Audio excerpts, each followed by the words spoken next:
morning and welcome to the regular meeting of the Board of Water and Power Commissioners.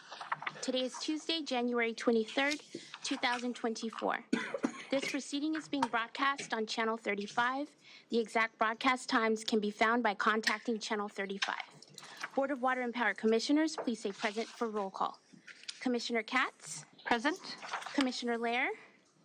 Commissioner McGraw? Present. Vice President NEEMAN BRADY? Present. 3 board members, a quorum is present. Madam Vice President. Thank you, Shante. Good morning, everyone. Welcome to the regular meeting of the Board of Water and Power Commissioners. And welcome to Fred Reed and Joe Ramala to the dais. Thank you. These assistant general managers collectively have a broad scope, and we hope their addition to the table reflect how important we feel their roles are to the utility. Personnel, diversity, equity and inclusion, customer service, among many other things that they cover. So thank you. And thank you, Anne, for being willing to share seats. Not a problem. As some of you know, I was unable to attend our last board meeting due to a previously scheduled visit to assist my elderly parents who live in the East Coast. It is a pleasure to see you all today, and I welcome my fellow board members. I wanted to take a moment at the outset of this meeting to remark about this board and its members and our service on behalf of the people of Los Angeles in advancing key priorities and policy, and the critical role our employees play in keeping our city running and thriving. It is especially appropriate following the departure of our colleague Cynthia McLean-Hill at our last meeting. I was able to watch the last meeting and was deeply moved by the outpouring of support she received by many of our employees, our partners in labor, and representatives of various community groups. We are immensely grateful for her service, her tireless advocacy, and her commitment, as well as the numerous accomplishments she achieved for our organization and the communities we serve. Throughout her time on the board, Cynthia modeled unwavering dedication and passion for our mission. On behalf of the entire board, I extend our deepest gratitude to Cynthia. As we look ahead and continue our work together, I think it is important for the public and our employees to know more about each of us as members and professionals, as well as the board's priorities and the important role we are entrusted with to provide oversight and accountability, and the oath we all took to serve the city to the best of our ability. Many of you know me from my work and my time here on the board. But for those of you who don't know me, I want to assure you that my overarching priorities have always and will continue to be, first, the safety of our workers and customers. Second, providing affordable, reliable power and water. And third, ensuring the department always operates as an ethical and legally compliant organization. While my first job is as a mother of 4 children, my professional life has been devoted to water and power operations, markets, and finance. And I am deeply honored to be able to apply my experience to this board. I absolutely love LA. And the Los Angeles Department of Water and Power is the lifeblood of this city. Without reliable, affordable, safe water and power, this city cannot function. It cannot grow, it cannot attract businesses, it cannot be resilient, and our residents cannot thrive. And remember, all commissioners are also customers of this utility, and we are all here to help make it the best it can be. Right now, LADWP is facing a lot of challenges, but fortunately, LADWP is also filled with dedicated and talented employees that I have grown to respect immensely. They are the best at their craft and in the utility industry. And I look forward to continuing to work with each and every one of them to achieve our clear priorities. As I mentioned, the first priority is the safety of our customers and our employees. I feel the need to pause there to give this particular priority special emphasis, given its importance above all else that we do. Second, we must ensure the reliability of our water and power supplies. This requires securing resources and investing in the infrastructure and people who maintain, repair, and replace the wires, poles, cables, pipes, and stations that deliver water and power from across the western U.S. to our beautiful city. Next, we must conduct our business and ourselves ethically and foster a culture of compliance. We are taking steps to increase transparency, to work more efficiently and collectively as a team and as a board. And the hiring process of a new GM is underway. We must become an employer of choice in an ever-increasingly competitive marketplace for skill and talent. We must remain on track to achieve 100% clean energy by 2035 and build a drought-resistant local water supply. We must become easier to do business with. I'm very encouraged by the work that has begun to advance LA Connect and look forward to helping drive it forward. Ultimately, these priorities and the complications we face in achieving them are hard, but I know that collectively we are up to the challenge and we will tackle them together. In the words of our immediate past board president, our employees are truly helping to build a stronger Los Angeles through service, innovation, and opportunity. Thank you, and again, welcome. And with that, I would like to turn it over to my colleagues to see if anyone else would like to make a comment. Yes, thank you. I appreciate the words of gratitude that you shared. We did miss you both at the last meeting, and I'm glad you're able to speak on this today, and just want to offer my support as your fellow commissioner as you step into this interim chair role. Really appreciate your leadership and expertise and look forward to collaborating. Yeah, I too want to just express my gratitude to you for the immense amount of work that you've taken on over the last few weeks of this unplanned transition. And it was an honor to work so closely with Cynthia, but I'm really excited for this next chapter of ours and grateful for the immediate changes to the dais and some of the ways information is flowing around the department. I think that you're absolutely right. Those three priorities I know we all share. And I'm really excited to see what we'll do together in the coming months. Likewise. Very good. All right. Board Secretary, can we move to public comment? Public comment is open at this time. Speakers, please be mindful that you have 2 minutes to address the board. The first and only speaker is Sam Williams.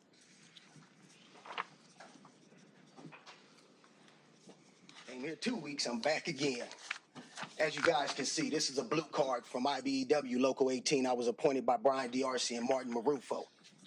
I have been an employee for 21 years and was appointed by IBEW Local 18 and Martin Marufo. Most employees will remember me as their Safe Start instructor here at the JFB. I was paid over $50,000 from the JSTI slush fund on top of my $200,000 salary while teaching these classes. It is a major conflict of interest for any union to represent both supervision and labor. My union dues should not go to protect the bosses. IBEW 18 members should use optouttoday.com or any other method to stop paying their dues to an organization legally bound to protect their corrupt bosses. Black employees, please use opt-out of your union dues and know the truth. The UPCT program was started in 2011 to bring IBEW family and friends into the LADWP because they could not meet the basic entry requirements. I exposed this back in 2019 and they transferred this program to LADWP, who continues using nepotism to create these positions today.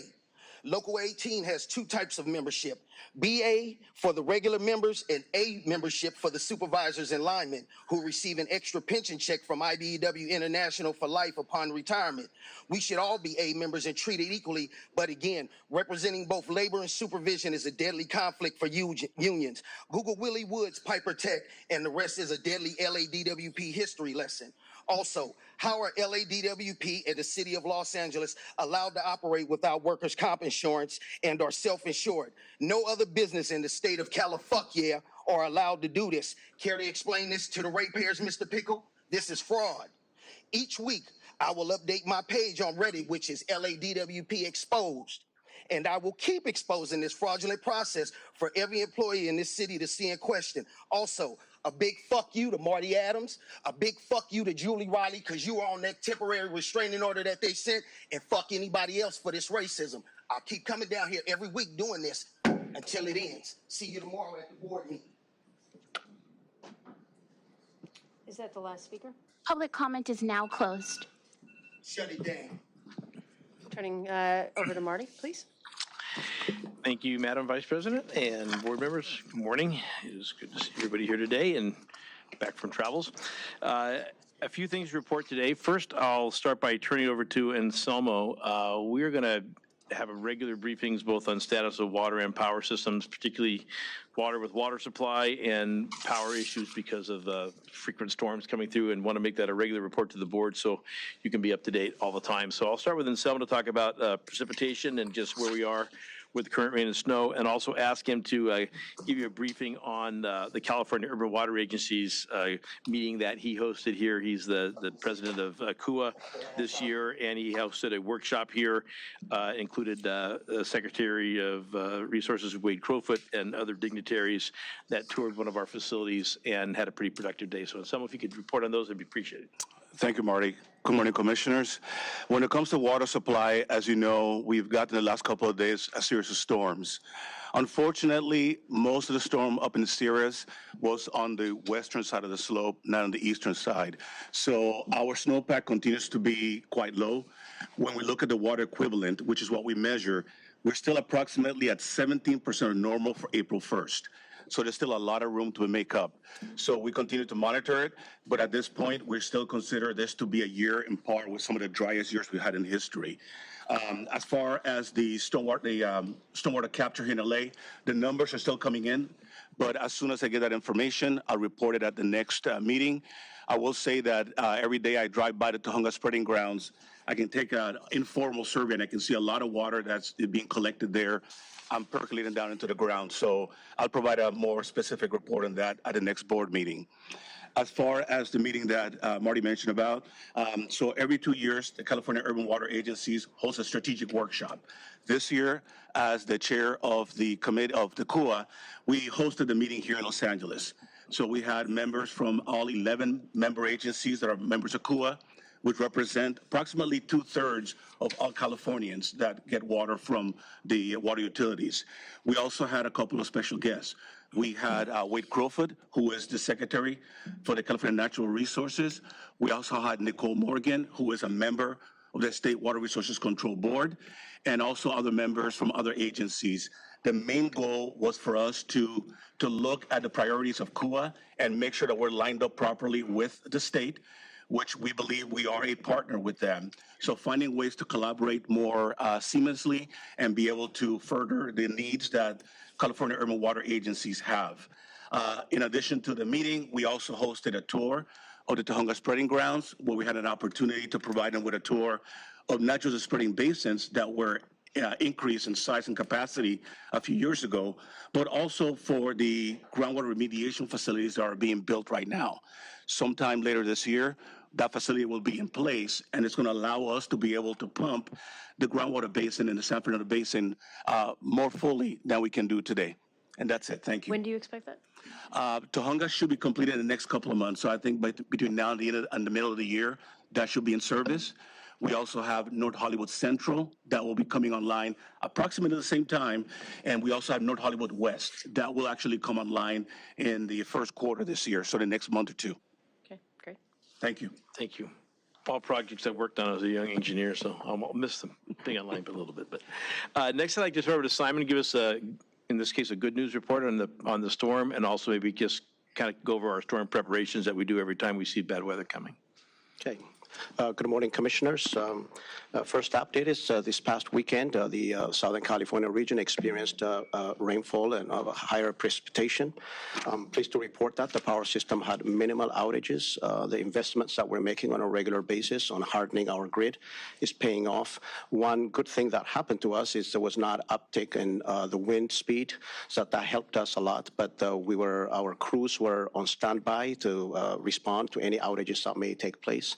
Our updated outage map helped a lot as well in terms of communicating with our customers and real-time information on our activities and how we dispatch, to our outages and other activities. It is very important to highlight to the public that LADWP, as part of his power system reliability program, is investing a lot of efforts and energy in hardening the grid, and we will continue to do so. We are preparing for a wetter February and March. Last year we had a storm event, and we are prepared to make sure that we learned a lot from last year's activities and will do better this year. Second, I would like to share a very good news for the department. The Southern California Association of Governments awarded a grant of $3.7 million to Power Systems, specifically to Project Powerhouse, for our efforts in accelerating the delivery of affordable housing and lowering the cost for the development of affordable housing in the city of Los Angeles. It's a major recognition and says a lot about what the LADWP is providing in terms of helping the city's crisis and homelessness. And I would like to thank all group members as well as managers of the Project Powerhouse and everyone involved for their efforts in this area. That would conclude my remarks. Thank you, Simon. Next, we have a few slides to show, hopefully not too embarrassing. We'll see what shows up here. We participated in the Martin Luther King parade. Was it last Saturday? Sunday? Monday. Gosh, the day goes by so fast. I know it's a Monday. So we participated in this, and actually we had a good employee representation. Greg Reed, who's along with his Office of DEI and our own chapter of the National Society of Black Engineers, helped coordinate this effort. Greg was there, Commissioner LEHRER was there, marched with us, Aram and I. And so we had a good representation of management and board and employees that are there representing the department. So you can go ahead and start rolling the slides. This is the 39th annual parade, and the second time we've been there with one of our large vehicles. Last year we brought one of our giant vehicles that reaches the top of the transmission towers to wash them off. This is an all-electric bucket truck. So we brought this along with one of our new Chevy pickup trucks that's all electric.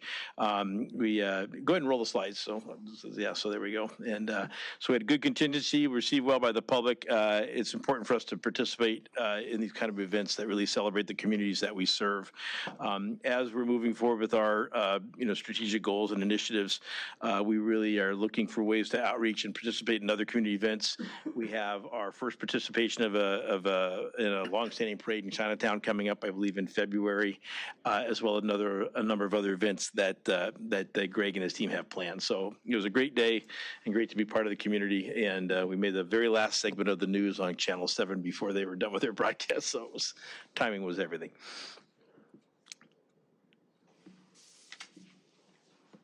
And we made Greg carry the banner.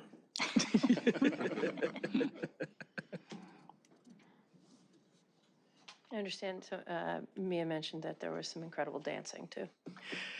There was. That's why we made him carry the banner. No video clips we can see. Yeah, thank you.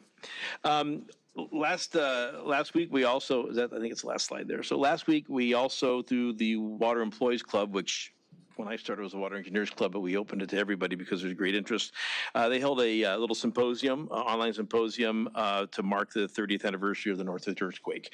Hard to believe 30 years has gone by. And so we had, actually I was one of the participants along with several others online, talking about our experiences in the earthquake, the things that we'd encountered as employees, both personally with our families and then having to report to work, the challenges that we faced, both operationally and just practically in terms of managing repairs in the system in a very trying time. And it was really aimed at helping so many new employees we have who've not experienced a disaster of that magnitude really understand and to learn, hear some of the lessons firsthand while some of us are still around to talk about these things.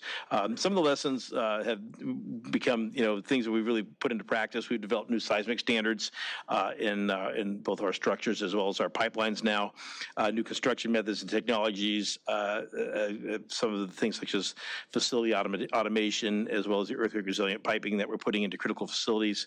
It's really underscored importance of both research and investment in infrastructure. We continue to do tabletop exercises to make sure that we, in the absence of actual major disasters, that we are as prepared as possible. We've learned to pre-position materials in storing emergency supplies and equipment, and also emphasizing employee preparedness at home, because as you're aware, every employee in the city is considered an emergency worker in a time of need, and certainly those people who would have to respond both from the water and power sides to do work in the field and work long hours. Preparedness at home is first and foremost, so that people can safely leave their families and come to serve the rest of the city. Lastly, I'd like to turn over to Joe Romalo to comment on our customer support Saturday.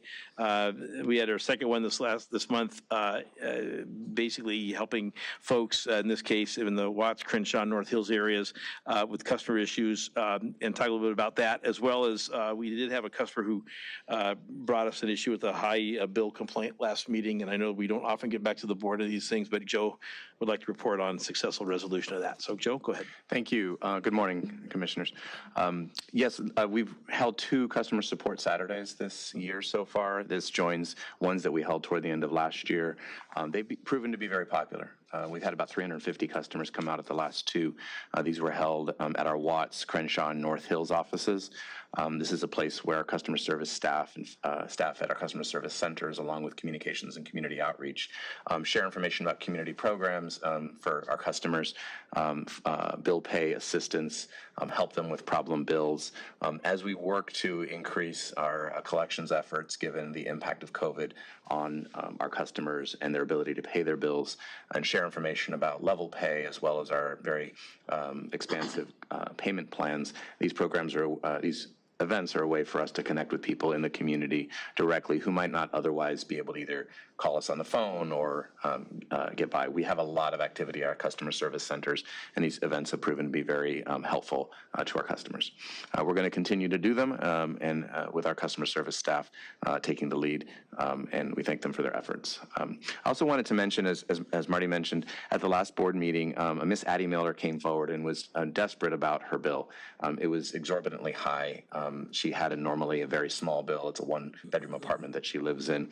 And when she stepped outside, there were a couple of our employees who stepped up and really offered to help her and follow through on it. I just thought it was important to let you know in that instance that this customer did receive tremendous assistance from our staff, led by Glenn Morris. I apologize, Glenn.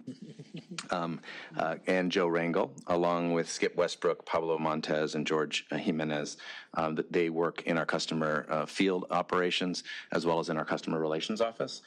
What they found is that, yes, her bill was high. This wasn't just an instance where where a customer was complaining about a higher bill.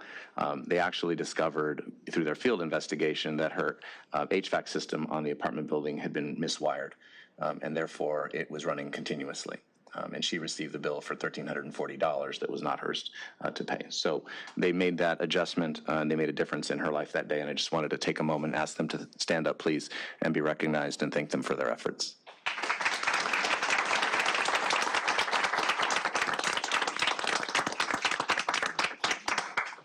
Thank you. Thank you, Joe. And unless there are any questions, that completes my report. Okay, thank you. So we didn't get, I didn't get a change in the agenda formatting done with the correct amount of time, so we couldn't change the way we organize things, but I'm on the agenda, but I'm orally going to make a modification. One of the things is, we keep a lot of our hardworking teams here for quite a long time to be prepared to talk about items, but if we don't need them for that particular item, they've sat here for quite a long time now. I think it's still important for everyone to hear Marty and others' remarks, but we're going to try to move the block vote up earlier. But before we do that, I want to make sure we also get the Ratepayer Advocate's views on any items we are considering for approval, such that we can can take those into consideration before we do our block vote.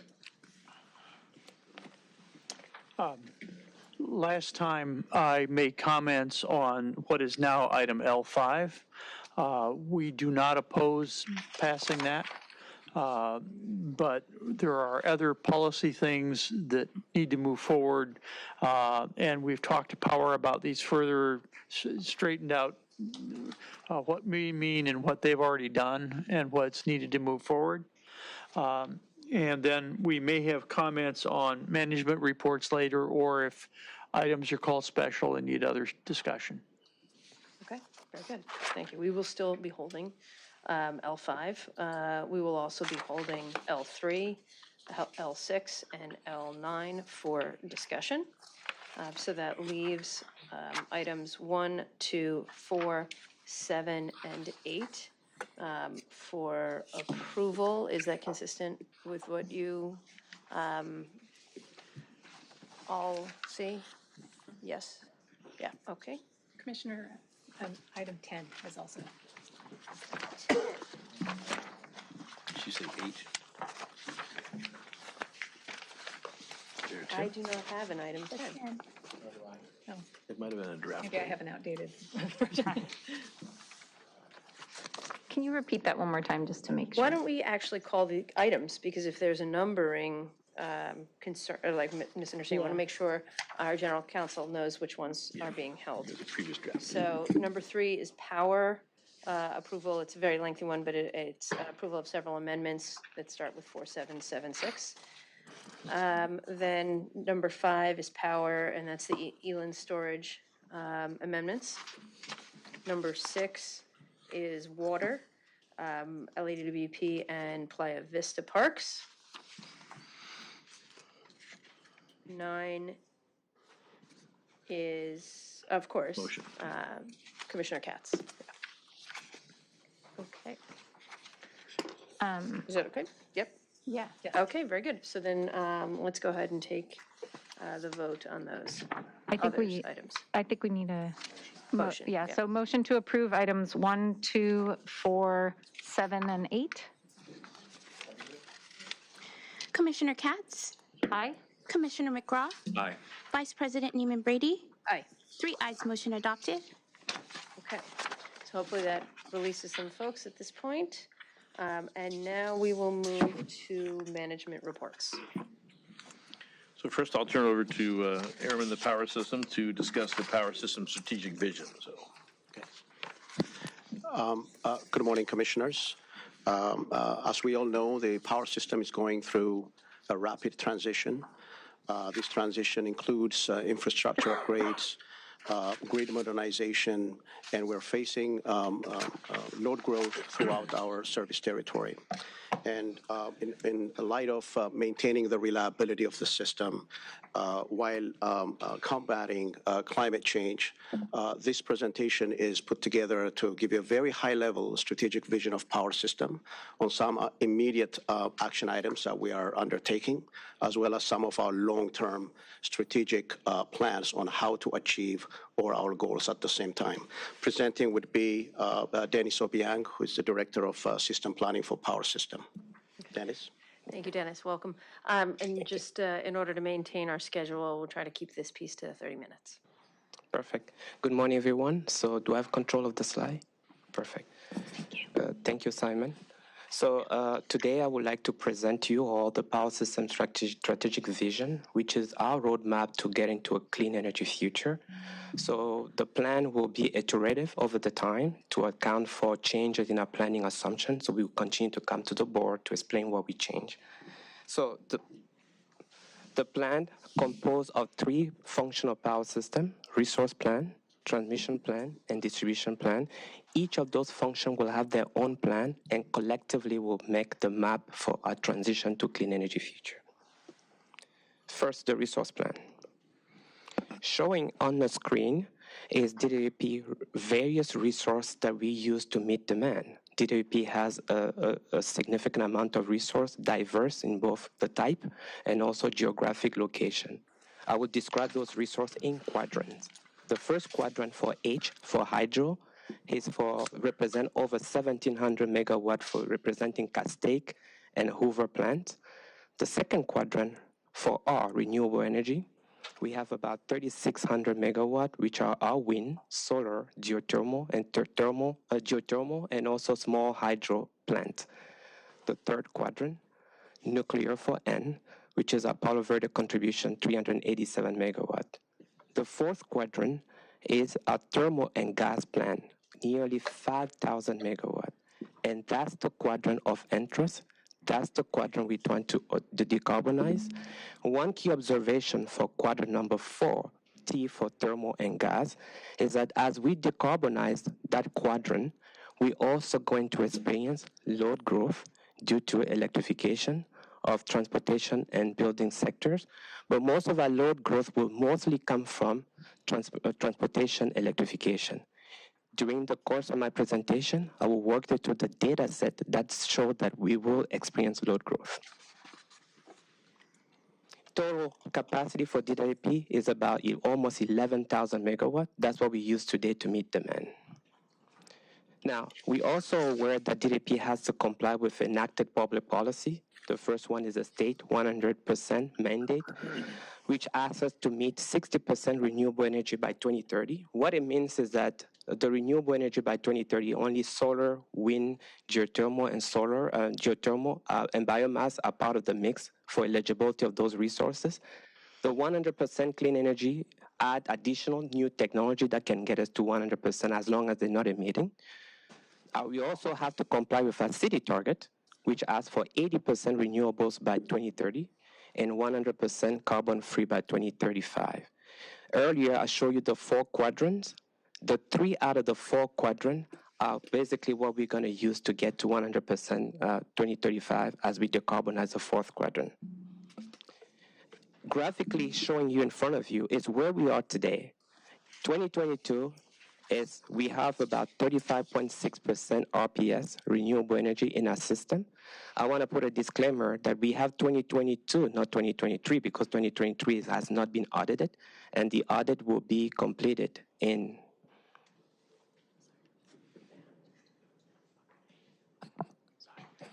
sorry about that. The audit will be completed at the end of 2023. So right now we stand about mid-40s% in renewable penetration.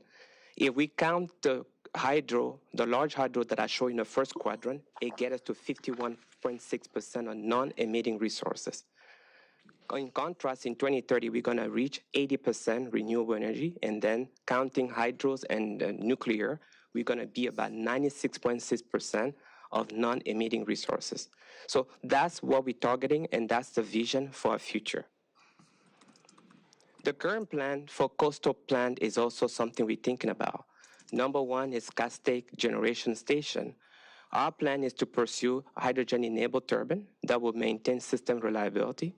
At this present time, we are finalizing all the pending environmental study that we have to do to ensure that we develop and deliver that plan by 2029, when it has to be off the ocean water cooling as prescribed by the state mandate.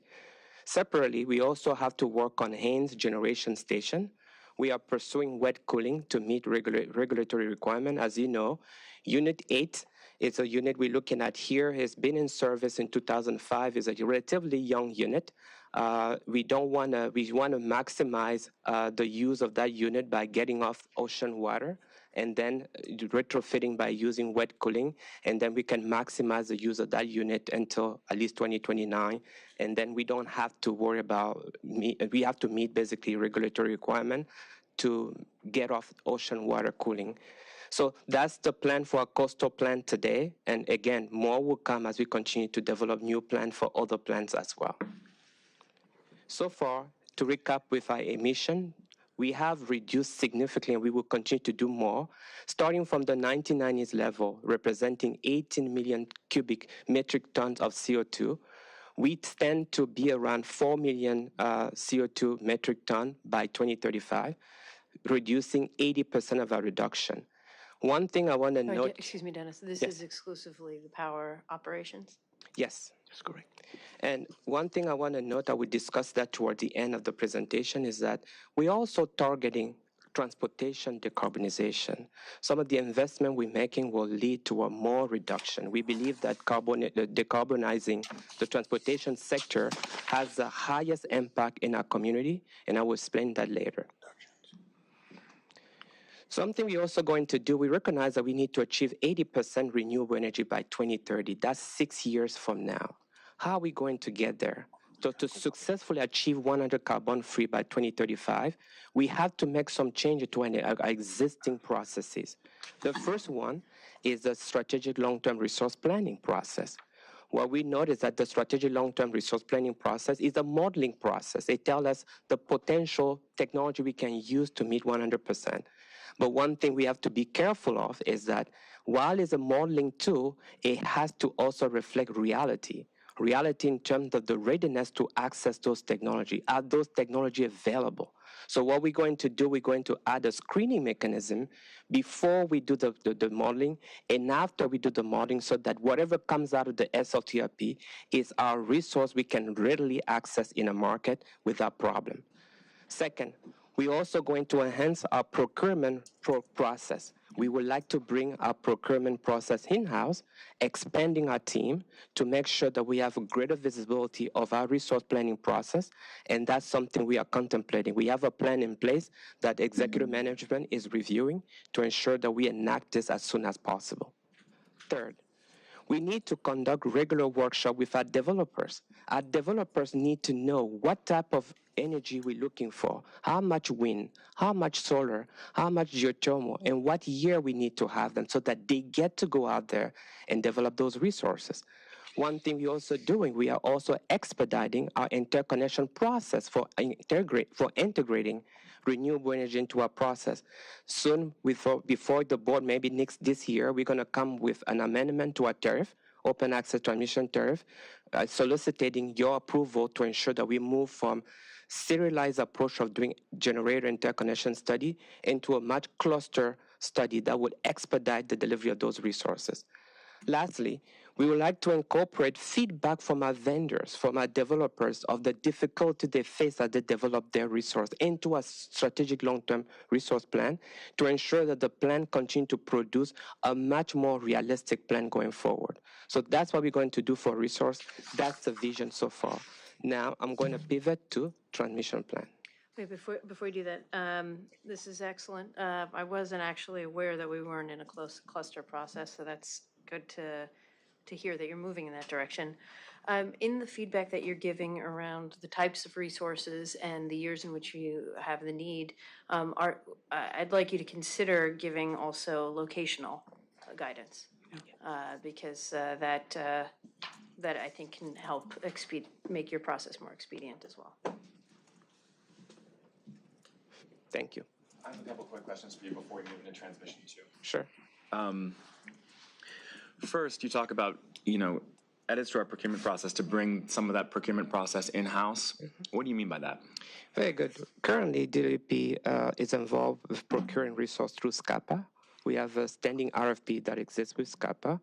I think what we want to do now, we want to bring those procurement in-house by personnel doing it here, where we will develop our own pro forma standard PPA agreement that ensure that we can we give that to all the developers and have ensured that all our board members are fairly aware of what's in those pro forma agreements, standard agreement, so that when we go out, you're not surprised when the package comes to you. That's one. We also have to expand our team so that they also have additional resources. One thing we're considering, like doing risk assessment analysis from third party from each resource that we are negotiating with. What are the risks of foreclosure? Are those companies viable? What are the comparable pricing around the region when the resource is developed? Is the technology viable? Those ideas will be synthesized into a report so that before we come to a board meeting with a resource for approval, you have received all of that information. You can ask feedback and question so that you feel comfortable approving a $1 billion project or more. That's helpful, thank you. I mean, I think a lot of what we hear up here on the dais has to do with frustrations around our internal procurement process and often the use of SCAPA and other mechanisms to get around our internal procurement process that can be really slow, convoluted, difficult, everyone has a different word for it. Do you and your department have confidence that bringing those capacities in-house to our existing procurement function is going to be quick enough to meet some of these deadlines? Great question. I think part of our challenge first is to reduce the timing, because one thing we noticed is that staff have done a lot of work through SCAPA to reduce the timing to negotiate with the vendor, so that if we have 20 vendors in line, we want to move them fast enough. So that we can do. To your point with respect to procurement, we're going to work with supply chain to ensure that we have at least an expectation when we need to do certain things, so that we don't do negotiation, because our team is very small. It's one project at a time, one project at a time. If you have multiple projects, so that whichever is ready to proceed, we trigger that project. Those are the things we're trying to do. I'm not saying here that it's going to be a perfect picture, but what we do know, given that if we bring it in-house, it provides more visibility, it gives a sense of control of those procurement, at least it's a good place to start. I just want to add, for everyone's general benefit, I started my energy career doing power procurement and most notably focused on renewables.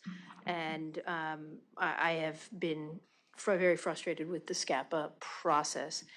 To be clear, the power procurement solicitation process is often separate and distinct from the typical supply chain process.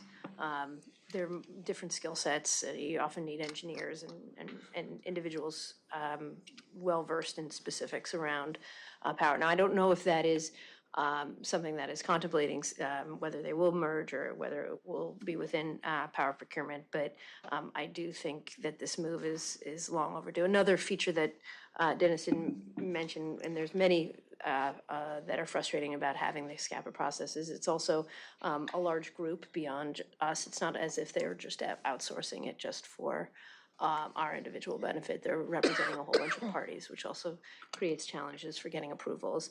And the solicitation is always open-ended. It's not a finite by a certain deadline. So that also creates a difficulties in trying to negotiate. Commissioner, I would like to, underscore our priority here to make sure that we correct both items that we've been having challenge with over the years. And it would be a separate process within power system. Supply chain services would be only the bulletin board, if you will, for advertising the RFP, but the process will be handled by power system. And we've done it before. We met 20% RPS in 2010, and it was done in-house back then. And I think I have full confidence that we can build that team. It's going to be a lot of training and I think development that needs to happen, but I'm willing to expand the team and make sure that we can do it in-house. And thanks for that distinction. That makes a lot more sense, and I didn't highlight that, but yeah. Thanks, Dennis. Oh, perfect. Transmission plan. First, an overview of transmission system. DWP has a vast transmission asset. Showing to your left of your map, we have a lot of 500 kV system from HVDC, the longest direction. You see the one going from Oregon to California down to Los Angeles. Here's a PDCI, Pacific DC Intertie. Then we have the STS, Southern Transmission System. Both of those systems are HVDC system, and DWP stand proud to say that we are one of the few utility in the Western grid that can operate 2 DC link, and those are the only 2 DC link in the Western grid. So separately, we have a lot of 500 kV system, 230 kV system, 138 kV system located mostly in basin for the 230 and 138. Showing to your right is a graphical representation of the same map, but this time addressing constraints. In the middle of the bubble is an in-basin transmission system, showing the generation asset. And outside, the arrows are basically the major corridor for delivery of energy into a system. Historically, we designed the system for a balance. You see the internal generation balancing the arrow at the outskirt of the bubble. That's the way the system is designed. So the arrows in the outside are the major corridor. The PDCI is a Pacific DC Enterprise, is underutilized because we do not have access on the other side. There are no transmission capacity to bring our resource that we have there. For example, we have a lot of Pacific Northwest wind. The way we bring it in by firming and shaping, delivering to our system at different time of the year. So we have no transmission outside of that route. The third one is a Barren Ridge. We have saturated with renewable energy on that path. The loss of that path is a risk, so we don't want to add any more on that path, so we saturate it. The last one, which is the most important path for DWP, is a VIC to LA path. It's composed of 3 transmissions AC system, 500 kV, and 2 287 kV system, which are the original system we used to bring Hoover in the 1930s. So I won't talk about it later again, what we're doing to that plan, but collectively, this is what we call the VIC to LA path. That VIC to LA path is a major corridor for in bringing resource into our system. Inside the bubble, we also face constraint. Our transmission is constrained inside the bubble in basin. So what are we doing about those constraints? That's the next slide. First, we are addressing the bubble constraint by upgrading our existing transmission we have right now, not in the planning, but in construction phase, 34 transmission project, using existing right-of-way. That's what we did it, so expedite the delivery of those projects. And all of them account for roughly 558 miles of transmission upgrades. All projects are scheduled around 2030 completion, and they're being tracked by Power System currently. Here is a listing of all of those projects from various sources, from underground, overhead, showing the various and service date when they're coming online. So this is an extensive list, but more to come as we develop project going outward. Now, with respect to the, earlier I showed you the constraint. Internal in the bubble, we have constraint. We talked about it earlier. Now the arrows outside the bubble, how do we address the constraint from the arrows that I showed you earlier? This is one of the plan. First one, we're going to upgrade the 287 kV. I apologize for the typo. There is a space between 2 and 87. It's not 2 set of 87 kV, but 1 287. Apologize. So that earlier I showed you the VIC to LA path having 2 lines coming from Hoover, the original line. That line is what we need to change from AC to DC. We stand to gain a lot of capacity just by doing that, using existing right-of-way as well. So that's project A. The next project, we have to add a brand new corridor going from New Mexico, Arizona, all the way to California, Imperial Valley. The idea here that we can get wind in New Mexico, solar in Arizona, and maybe geothermal or solar in Imperial Valley, and bring it home in California, Los Angeles. That's a brand new corridor, and that one will be increasingly important to meet our load growth, which we're going to talk about next. And then we have the existing. I'm sorry. Yes. I have questions on each of these, so maybe it makes sense to ask Sure. before you move on from them. Why don't you have to do a whole bunch of things at the end of the A line if you're upgrading it to DC? So why do that rather than just make the line bigger? You talk about the A line? Yeah. Yeah, the A line is to make the capacity bigger. Okay. So right now we have using 287 AC. We're going from AC to DC system, which will increase the capacity using existing right-of-way. Okay. That's one.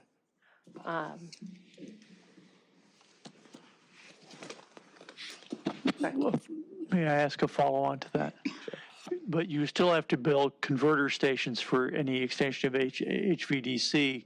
There's already the IPP converter station. Can you expand that? But you also need something at the end point. Very good question. Yeah. I didn't want to get to the technical, but let's go there. So yes, we need to build 2 converter stations. What Dr. Pickle is referring to, DC system need 2 different assets to convert from AC to DC. Those are the assets that he's referring to. So yes, we have to add that on each end of the terminal around the A level where the A is located. And at the end of the arrow, we have to add 1 more there. And that's one. Now, with respect to why can we not combine the converter station with Adelanto converter station, we will call a multi-terminal DC link. That takes more time and it will require additional funding. So we felt like this approach is the cheapest approach to get us where we need to get, given the timeline that we have to get to at least 2035. We contemplated that as well, but it's not feasible at this moment. Is this new line being considered for what's called HVDC light, or is it using the traditional? Great question again. We're not using the traditional approach that Dr. Pickle is referring to is what we call line commutating current approach, where we use, it's the same technology for PDCI and STS. But what we're going to do this time, there are newer technology because the STS and PDCI were developed in the 80s. We have newer technology that use voltage source control. That one is much more robust. That's what we're going to use there for the HVDC in converting the AC into to 300 kV DC system. So it's going to be a brand new technology that will add additional capacity into our system. Any other question? The B line, you said that's you said all of these are on existing right-of-ways. Is there, but it sounded like B was a whole new corridor, so. Two are existing, one is a brand new. So the first one, the 287, is existing Hoover line, so we're using existing right-of-way. The last one, before I go back to B, is IPP STS that Dr. Pickle just referred to. We're using existing right away. We're making minor investment today so that when we're ready to go to the highest level, we can tap into it. So we're also making plan for that. The only one that is using a brand new corridor is the Eastern Corridor. It's not existing. It's something you have to start from scratch. And that one is good for in preparing DWP to meet its demand that we will forecast toward the end of this presentation. So you're going to go into more detail on that one later? Or? No, I'm not going to go into more detail on the B line, but I will talk about the reason for the B line toward the end of the presentation. Okay. We don't have, we will come back at some point in the future to describe each of those lines when they become more mature, because Dr. Pickle raised a great point. Because we're going to add converter station, it costs money, so you guys going to, the board going to have to approve it. So we'll come to you with a plan when it's fully designed. The first one, that's A line, is going to design. We're going to begin design this year for the planning to design how we're going to build a converter station, real estate assessment, and convert into the DC system. That's going to start this year. The Eastern Corridor, we're also going to talk about it this year. We'll talk about it towards the end. What are we doing with that one? The C line is something that IPP is doing today. They're not upgrading it, but they're making investment to make sure that when we're ready to go to the higher capacity, we can tap into those investments and go to the next stage. So the B line obviously is a massive right-of-way project. Absolutely. And we anticipate including that in our transmission upgrades for 2030, or is that a longer lead time? It's a longer lead time, and that one is preparing ourselves for a load growth that will happen heavily from 2030 to 2045. Okay. So it will be delivered around that time frame. Okay. Next. Now, one thing we're doing as well, we're also doing what we call collaboration opportunities. That's important. We are collaborating with other utilities because building some of those assets require a lot of funding. One thing we did to support specifically the Eastern Corridor, the one that we just talked about, the B1, we basically have an RFP that was posted in 2022, December last year. It's called the Request for Proposal for Partnership Opportunity Participating in Transmission Project. What that does, we're calling on other utility, including third party, who wants to participate in the B line, the Eastern Corridor, so that we can build it together to minimize risk and to also reduce costs. Right now, we're receiving applications. There's a lot of interest for the private sector to join us to build those transmissions. So that's the reason why we have not given you detail about the B item, because it's still being vetted with our third-party potential partners. So this approach, again, reduces both cost and risk, and we will continue to appraise you on that and the development of that those transmission lines. Lastly, funding opportunities. We also have applied to the federal government DOE Grid Resilience and Innovation Partnership GRIP program. I think all of those transmission lines, except for the STS, we did apply to all of them to see how much funding we can get from the federal government. We will appraise you again whenever we receive whether positive or negative, where we are with those funding as well. So That concludes my transmission plan. Now I'm going to go to One distribution. brief question. Yes. Are you going to offer any open season for potential subscriptions to the B line? No. We are not going to do that because we need all the capacity for our native load because, as I mentioned, we're going to see it earlier soon that our load is increasing. But what we're saying to our partner, we will share the line. DWP contributes funding for amount, whatever capacity, maybe a capacity allocation based on capital investment. And then third party, you will have your share and go from there. For example, PDCI, we have many parties involved. DWP has its own share and funding responsibility with a set of capacity. The rest of the participants have their own share and funding opportunities as well. So that's how the model we use for this one because we don't have time to put it up on an open access because we need all of it for a native load, which we're going to discuss coming up soon. Distribution plan. This is the part we're going to talk about. Earlier I mentioned load growth. I'm going to walk you very quickly to the set of data that suggests that our load is growing, and we want to explain how we get to that level. Showing in front of you are 9 different set of data points. The first one, curve number 1, is the Department of California Vehicle, DMV, projection of our EV intake from now into 2035. California will have approximately 30 million electric vehicles in 2030. The next curve is looking at that trend in the United States. United States in itself, around 2035, will have about 100 million electric vehicles on our road. When you compare the first curve and the second curve, if we look into the concavitivity of the curve, which means the extent the curve is departing from the x-axis, California concavitivity is stronger. That's because California, in comparison to the United States, that's because California accounts for 1/3 of electric vehicles in the United States, and it shows in the curve. The third curve we wanted to see, is the trend also global? The answer is yes. The dark blue one are the internal combustion engine, our current technology. As you go through time, that internal combustion is decreasing and being replaced with electric vehicle or plug-in hybrid. So the trend is not just in California or United States, but truly a global trend. In addition to our electrification, the fact that we are going to switch, we're going to a phase change in technology from internal combustion engine to electric vehicle, more and more devices are coming online. The fourth curve talks about new business model that are basically being presented right now. The first one is a concept of robotaxi. Waymo is one of the leaders in that front. They're experimenting in San Francisco, Arizona, and Los Angeles. Last week, they just announced that they're going to expand their Los Angeles footprint. And then we have others that are coming, Pony, Cruise, and Tesla Model 2. All of them are anticipated to be in service in 2027. This is based on their own financial projection, those various companies. Not showing here is Joby Aviation, which is a California-based flying devices, eVTOL, electric vehicle takeoff and landing. That company is already filed with the Federal Aviation Administration to be operational, if not this year, 2025. So we need to add that.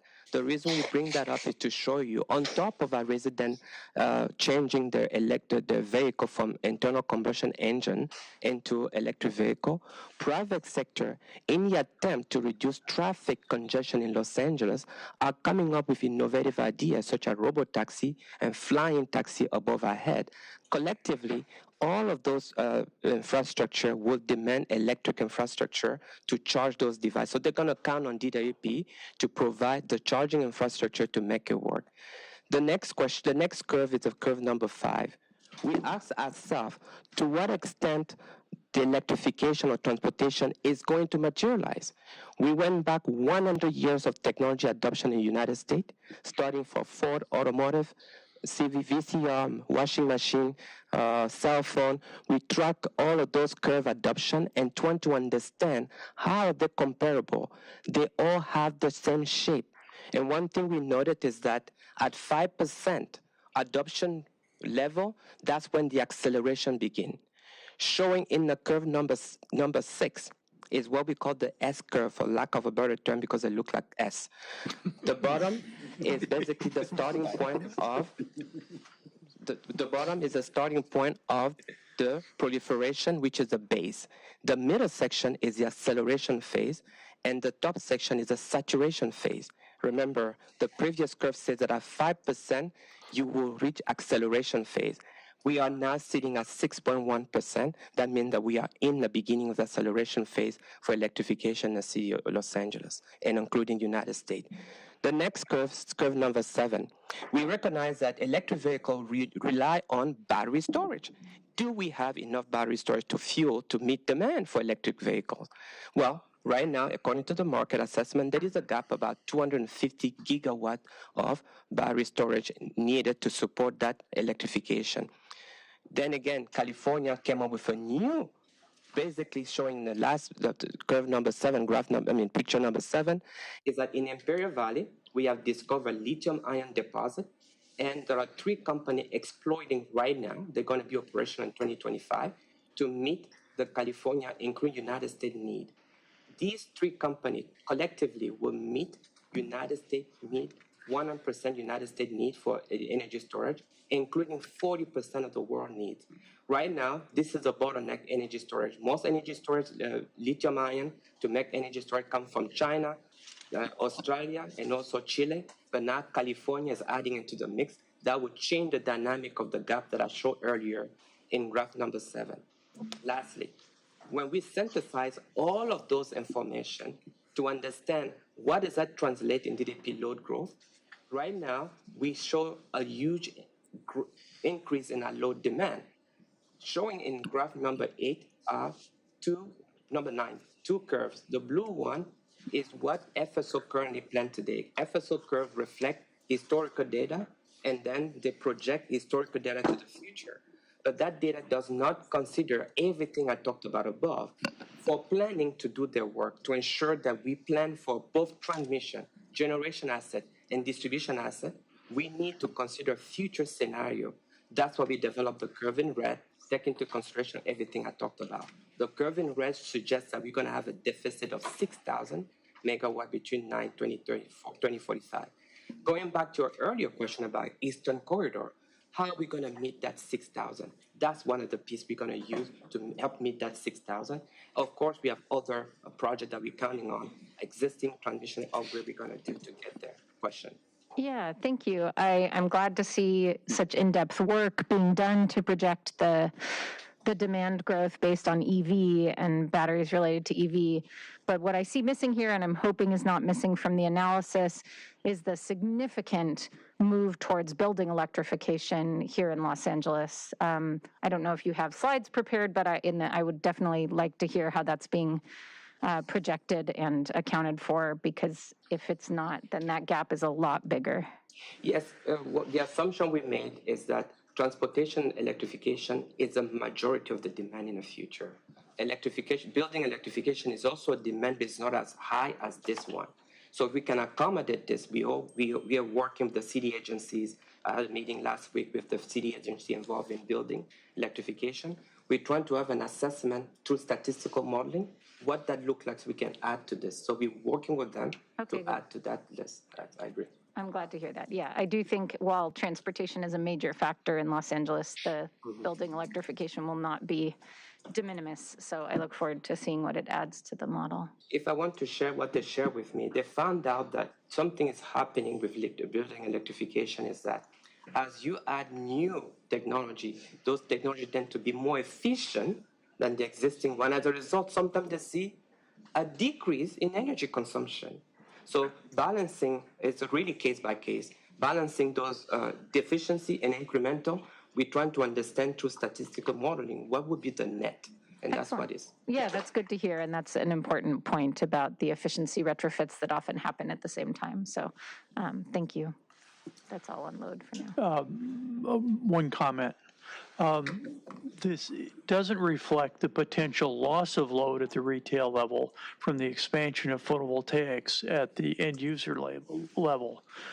San Diego Gas and Electric is about the same size we are, but they have about 1,000 megawatts more photovoltaics. So it's easy to see how that can expand. And I think there are other forms of conservation that also stress us. The country with the most extreme adoption of EVs at this point is Norway, with an uptake of 80 to 90% on new vehicle sales being EVs, but it hasn't shown up in a change in overall national load growth. So there's a huge amount of uncertainty. It isn't just us, the whole industry has this uncertainty that we're balancing between electrification, EVs on one side, and conservation and end-use photovoltaic activity on the other side. So I think this chart really has a broad range of uncertainty about it. Yes, one thing when we went through that, we look at Norway, we look at Denmark, but one thing we noted is that out of the third major consumer of electric vehicle, the European Union combined is number one, China is number two, guess who's number three? California. So that tells us something is happening. So we certainly look into those uncertainty, but what we don't want to do, we don't want to be wrong and say that we did not anticipate this. So we're moving carefully to ensure that if we are right, and if we have extra capacity, at least we plan for not having a problem. So one of the things the various companies are telling us is that, are we ready to ensure that we can integrate those devices into the system? So they're looking at us. So we have to move cautiously to ensure that we respond to their need and not be so conservative that we miss the mark and we are short. So what is the assumption in this model, to Fred's question? Is this assuming that all EV demand will be grid as opposed to self-operating solar charging? Or is this somewhere in the middle and takes account some solar charging? Yes, the way to understand the model is to look at the gas station today. The the car today are using energy from gas station to power their car. As we take away the gas station, they're going to need the same energy, but this time it's DWP that have to provide that energy. So the need for energy will be there. But to Fred's point, the photovoltaic impact may not be as significant because it has to do with the rooftop availability and all this stuff. And that we're taking that into consideration. But the fact that there's going to be a phase change of energy moving from the gas sector to electrical, to utility sector, that's the phase change we're trying to capture. How much of that will be reliant upon DWP to provide? So you would consider this final graph a relatively conservative estimate that helps us prepare for worst case, sort of, in a way? Yes, and we talked to our utility industry. Guess what they're telling us? They're saying that the red curve is underestimated. That's what they're telling us today. So yes, this is conservative. As I mentioned before, we will continue to adjust it based on fundings that we have on the ground to ensure that we don't miss the mark. The key here is to plan so that we don't miss the mark. It takes 15 years to plan for transmission. If we miss the mark, we have nowhere else to go. So that's why we have to be a little bit conservative, but also be cautious about it. And do we have a sense of, I know we have our pilot underway with the commercial vehicles for vehicle-to-grid integration. Do we have projections in here for what we might be able to manage in terms of load if we really are able to expand that vehicle-to-grid integration and allow the batteries to provide some support during peak time? A very good question. I think what we're doing today, we want to work with PNNL, Pacific Northwest National Laboratory, to learn how to do load management for electrification. We didn't talk about it because it's part of the thing that we're thinking about. The reason that is important, we can manage load by reducing energy consumption. We have a better management program and system, but it may take hardware, it may take software to manage that. What it means that you might have to have energy storage next to an EV hub so that the energy storage will put a little bit of a relief on the transmission and the distribution line so that when there is high demand in charging, the storage can tap in and reduce that need. So we're contemplating various scenarios how we can make that happen, but it will require hardware, software, and programming.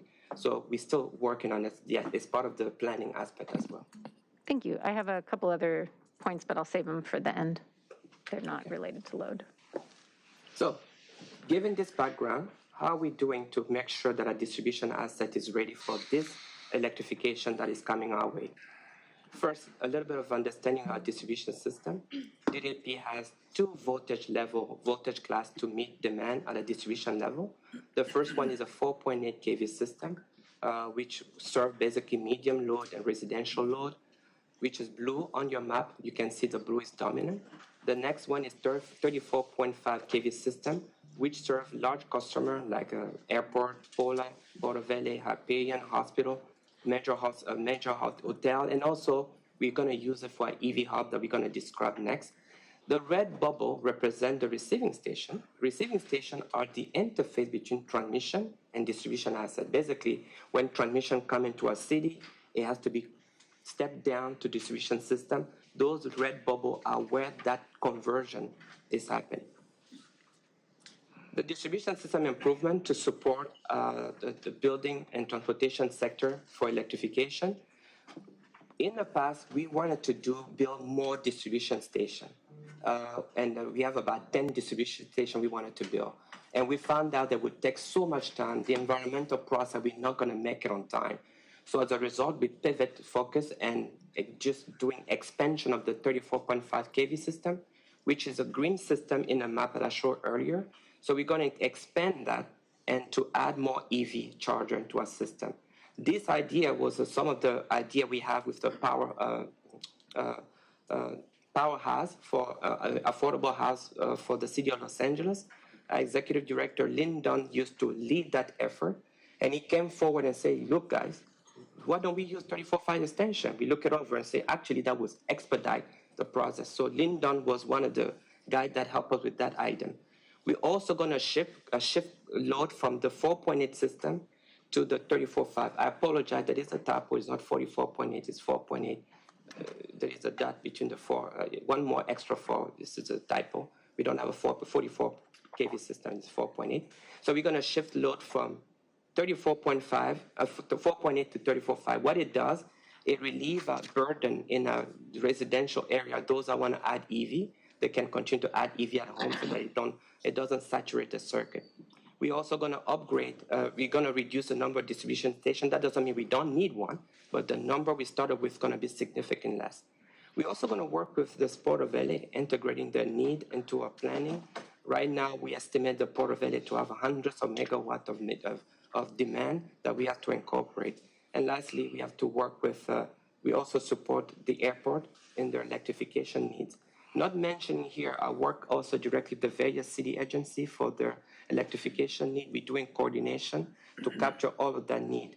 One thing we're doing is that if we know where the need is and we kind of understand where the 34.5 extension will occur, how do we align those two so we can serve them better? So we're working with our city agency to ensure that we make that happen. So there is a team right now, one of my team led by Yaman Nani, the distribution planning engineer, and his team are focusing on ensuring that we extend the 34.5 and we support Port of LA and LAX and ensure that we shift load from 34.5 to 4.8.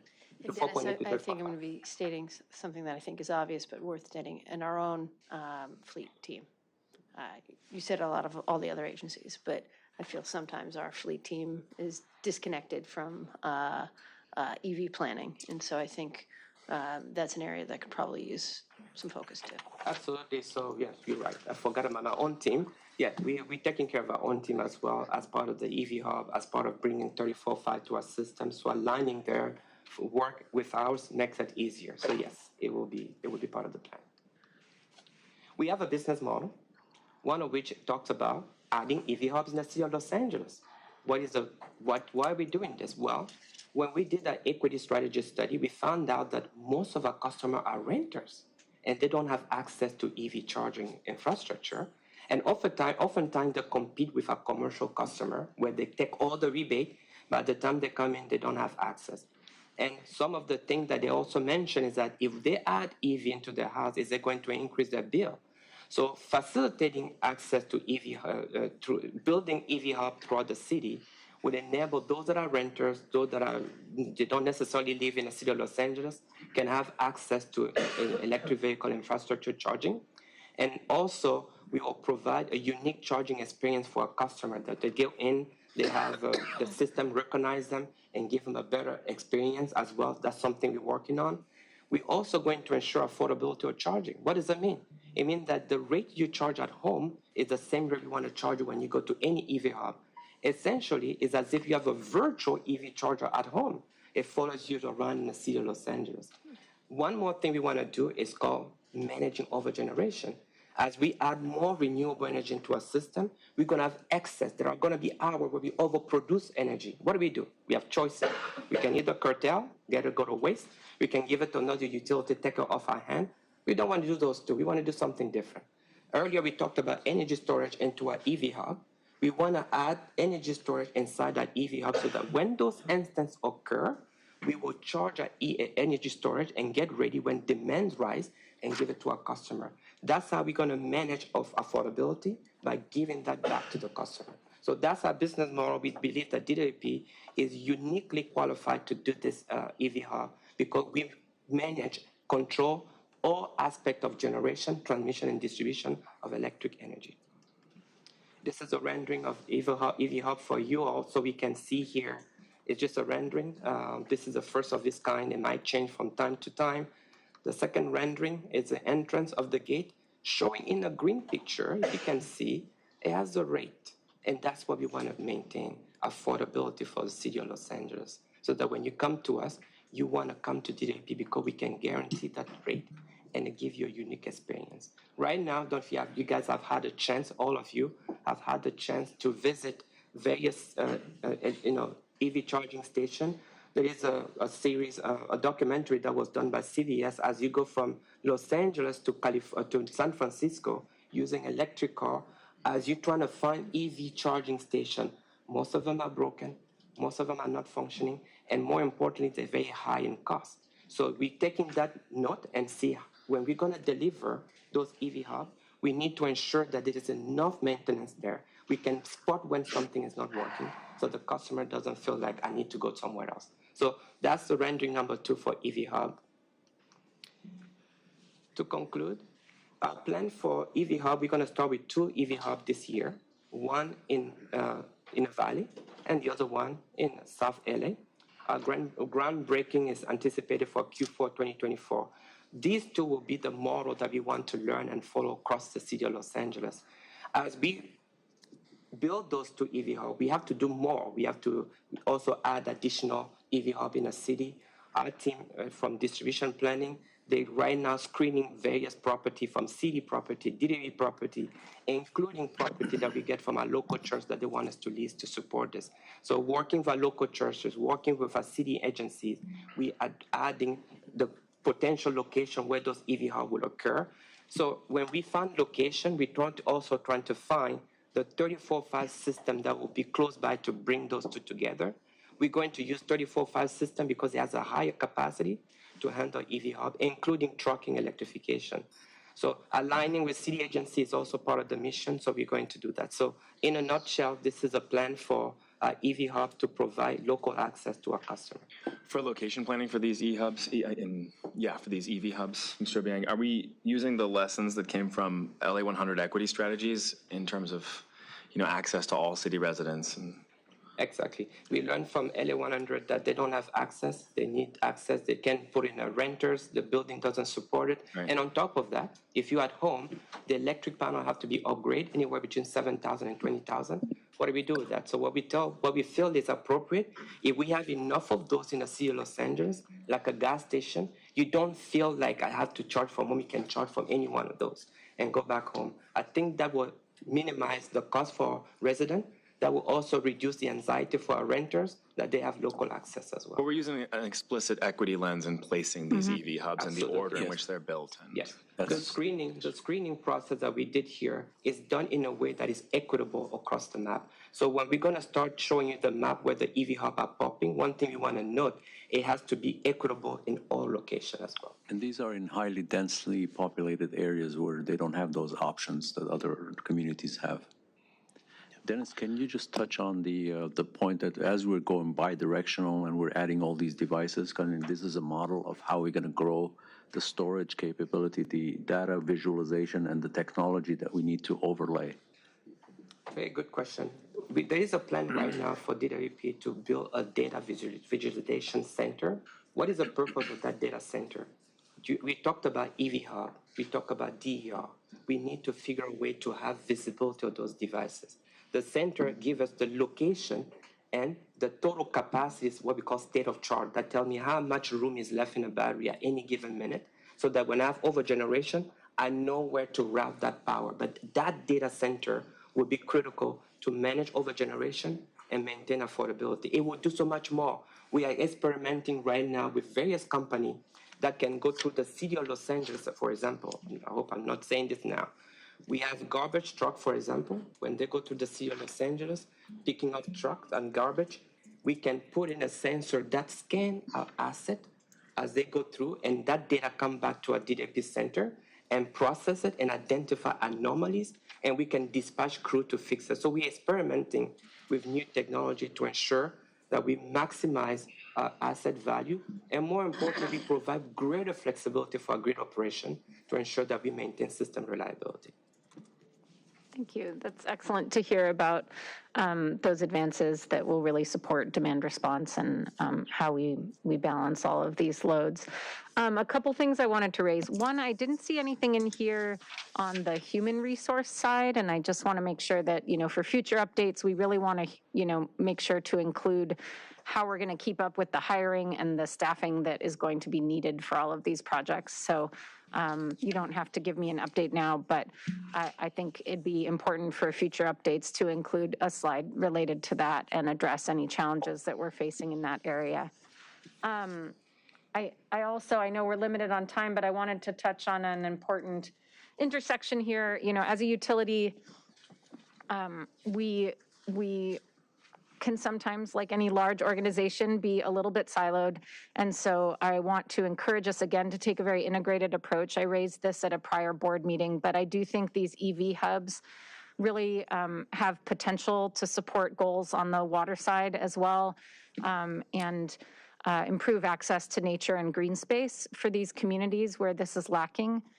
So having some sort of native plant demonstration garden that's worked in not only will improve the experience for customers while they're waiting for their vehicle to charge, but it can serve as a demonstration program for our turf replacement and enhance biodiversity and access to nature for these disadvantaged communities. So wanted to elevate that again and make sure that the EV Hub team is working closely with those other units in DWP and sustainability included. On a similar note, the department committed in the biodiversity goals for this year, 23-24, to look at best practices in renewable energy development and transmission line development. So we have a lot of trade-offs that we're facing and a lot of challenges. And one of those is when we do develop things outside of the basin, there are impacts to the ecology of those areas. And we want to make sure that we're taking a best practice approach and doing what we can to reduce negative impacts and even to take advantage of restoration opportunities. So I know that DWP has been working with EPRI on a national power to pollinators program, for example, that looks at these transmission corridors and how we're able to provide value for connectivity and biodiversity at the same time as we're meeting our transmission needs. So Catherine Rubin and Maria Cison Rosas are indicated in that plan as the responsible folks for that number, but I know the 23-24 year can go by very quickly and everyone is working really hard. So I just want to elevate that and ensure that you're in communication and working with them in developing, or the power team is in communication and working with them on developing those recommendations and amendments to ensure that we are being responsible stewards and really taking an integrated and systems approach to all of these projects. We will come back on the issue of water and power integration and using the two systems to kind of supplement each other. We'll come back with the modeling that shows, how we can maximize our resources as we move water and when we use energy, and how can we use the excess renewables to perform some of these functions that are traditionally performed by normal dispatch. Thank you. That's it from me. I'm almost done. So one thing I want to point out has to do with truck electrification. This is an important piece. We found out through a recent study with UCLA and NREL that truck electrification accounts for 51% of on-road transportation nitrogen oxide, which is one of the greenhouse gas emission. and they only represent 5% of the vehicle population. So it's showing on your graph are the light heavy-duty truck, those are minivan, and the medium heavy-duty truck, those are basically school buses and landscape trucker, and then we have a heavy-duty truck like the cement truck and fire trucks, and these are the ones that tend to pollute more. And working with them, ensuring that we have the infrastructure in place, will go a long way to reduce emission in our community, because that's the most important aspect of the clean air for the community, is to ensure that truck electrification is also part of the picture. In summary, this is my last slide. I'm just going to summarize what we talk about. We believe the electric revolution is here, according to our data, and also DWP load is expected to increase. It is important that we also invest in renewable energy to meet demand for 2035. We also need to invest in in-basin thermal generation. They have been reliable in the past, and they will continue to provide support for the grid reliability. We have to invest more in transmission to deliver green energy into our city, more importantly, to prepare for load growth that is coming upon us. And we also need to expand our 34/5 system, which is the cheapest alternative to building new distribution center to make sure that we meet load growth for electrification. We need to develop EV hub across the city of Los Angeles to ensure equal access for charging for all our customers. We're talking here to ensure that board support is provided as we plan for all of those aspects of our planning process. I thank you very much for your attention, and that concludes my presentation. Thank you, Dennis. I just want to say, as an individual or as a customer who was affected by a 4.8 kV, my neighbors were all upgraded their homes, and I was at the sort of the end of the line, and so we all suffered load and stability issues. I can attest to the need for the broader move to 34.5, so I'm glad that is being broadly rolled out. One thing I just wanted to comment on was the duration. All very important, and so, clearly I said 30 minutes in the beginning and it's been an hour, but that's not fair to you. I think, going forward, we need to get a submission. When you submit management reports, we need to get a estimate of the time so that we can plan these meetings out. My general rule of thumb is any page that has words on it probably takes at least 3 minutes.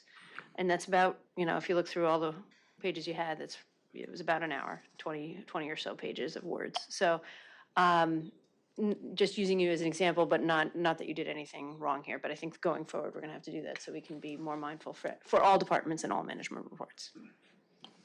Thank you. Thank you. May Yeah, I ask please. one follow-up question on the distribution? And this extends what Commissioner KATZ added. One of our problems in building the distribution network is we're understaffed now, and that understaffing is likely to get worse before it gets better because of the nationwide shortage in electric distribution mechanics linemen. And our training process is 4 years long. And it's constrained by the number of existing crews who can have apprentices in them. So we need a complete rethink of how we do field work and how we do training. We need to come up with something different in order to expand our ability to do that. And I think across technology, across human resources, we really need to think out of the box. I agree. Any other comments? No, thank you for the presentation. It was excellent. This is a very important topic, and I appreciate it. Thank you. Thank you, Dennis. Next topic group, I don't know who's presenting on Powerhouse updates. This will be a brief and a regular update on our project Powerhouse and changes we have made to Rule 15. Presenting will be Emil Abdel Shahid, the Assistant Director for Power New Business and Electrification Division.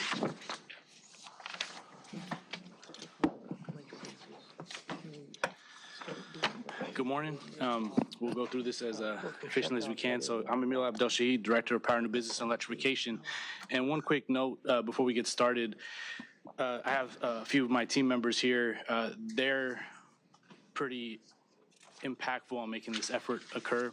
So real quick, I want to introduce Marco Maldonado, who's in charge of our renewable and project coordination team.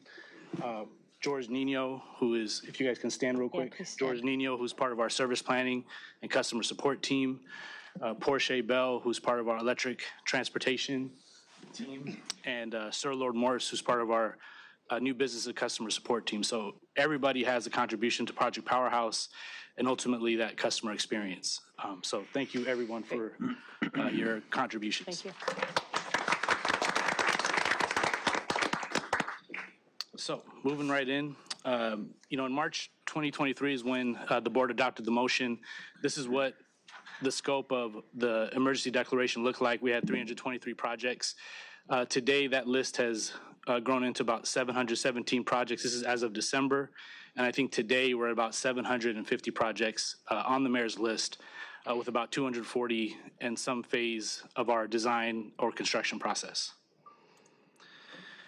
So we've energized about 44 projects to date, which equal about 2,482 affordable housing or supportive housing units.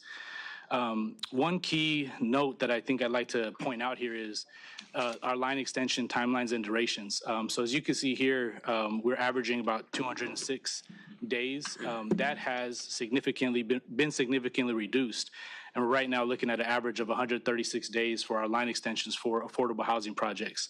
I know we hear a lot about how long it takes us to build out those line extensions. So I'd like to give credit where credit is due for the improvements we've made for those line extensions. As obviously this is from December, so it is a little dated. But nevertheless, overall, there's been an 85% reduction in design and construction timelines for these affordable housing projects. We've continued to engage our developers that are working on these affordable housing projects. They are part of the solution to making the 85% reduction in timelines. So we've hosted 2 Project Powerhouse webinars with over 300 attendees. Going through the design process, answering questions, going over requirements is important to help avoid obstacles that can be avoided. And we continue to go through ongoing engagement with our customers through pre-development meetings. I would like to announce that we've sent out webinar registration requests to about 1,050 of our contacts for our next Project Powerhouse webinar, which will be taking place on February 21st at 9:30. So we'll work to continue to get the word out and get as much participation from the developer community as possible. So Project Powerhouse projects. So to the right here are a few of some of the major developments that we've worked on and been part of. We've identified 35 projects that require underground line extensions that are part of Project Powerhouse, which equal to about 7,343 feet of conduit and 38 substructures. So these projects here cover 6 line extensions that were built and covered under Project Powerhouse to date, while many more are in the queue, and we'll talk about that in a little bit. And we develop guidance for our customers who choose to build those line extensions. So they are part of Project Powerhouse. They do have the option to build, and if they do build, there's a reimbursement process that we've built out, worked with our city attorney's office, and have a step-by-step guide for our customers on those requirements. So I think this is one piece of important information that we like to share is the cost of Project Powerhouse that we've incurred so far. So in fiscal year 22-23, we've incurred about $2.26 million of absorbed costs that equate to about 47 projects. So interestingly enough, the board motion was effective in March of 2023. The mayor's emergency was declared in December of 2022. All during fiscal year 22-23. Several projects were already in various states during that time frame. So we had to go through each project and identify those costs that were incurred and realized during fiscal year 22-23. So next steps with our Project Powerhouse is we just continue to, we have a weekly coordination meeting with the mayor's office and all the other city departments so that we make sure we all do our parts to respond to the emergency declaration and identify any project that need any additional assistance. We continue to train staff that are brought on to support Project Powerhouse. As the scope continues to grow, so will staffing. And then we're working with our corporate communications and strategies team to publicize Project Powerhouse. We're going to be putting a lot of information on our website so that people have access to information on Project Powerhouse and can see the progress and get any information they need. So I'll pause there if there's any questions on Project Powerhouse. No, that's very, not for me. It's very impressive activity. Thank you. So moving on to the Fair Share Power Line Program, which is Rule 15, the amendment that we approved last year to the rules governing water and electric service. So there's not a tremendous amount of updates here, but wanted to make sure that you're all aware of what we've done. Developed a workflow and tracking technology, so as we install line extensions, we know what customers will benefit from it, how that cost can be shared by the customers, et cetera. We've hosted three webinars to date with various customers explaining how the cost sharing works if they do participate in the Fair Share program. We currently have 3 projects that are being assessed for their eligibility for cost sharing as part of the amendment. I think we all believe that there was going to be a big influx of projects to take advantage of this. We're not seeing that right now, but that doesn't mean it won't happen. We have been approached by a few customers that are interested in resubmitting their projects to take advantage of it, and we are discussing the pros and cons of that with the various customers. Ultimately, the cost savings for any one developer will be identified after a detailed design is completed. At that point, we will know how many developers can share that cost. So that's the point we'll understand that. So we can give a preliminary estimate that might not incorporate the actual shared cost that they will incur once the final design is completed. And once again, we'll continue to coordinate with our corporate communications and strategies team to publicize the Fair Share program so more people can take advantage of it. That's what I have. If there's any questions. Have we gotten any customer feedback on why adoption of the program has been so low or lower than anticipated so far?